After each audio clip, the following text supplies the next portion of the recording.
know, them skateboard ramps growing up really helped me with this one.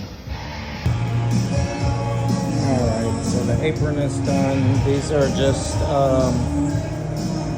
temporary. They're just holding it up.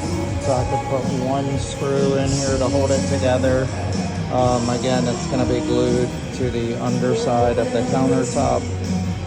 But I'll show you walking around it one more time. Right here is where the cooktop's going.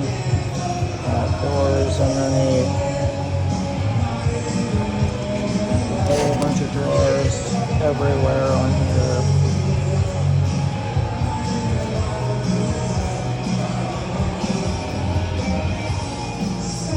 So this is where this is how the countertop's gonna go, except for it's gonna stick over about 1.25 inches all the way around the island.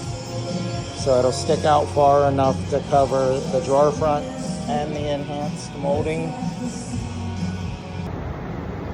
All right, I got the island all loaded up in the trailer to take to the island. Island rhymes with island. I find that amazing.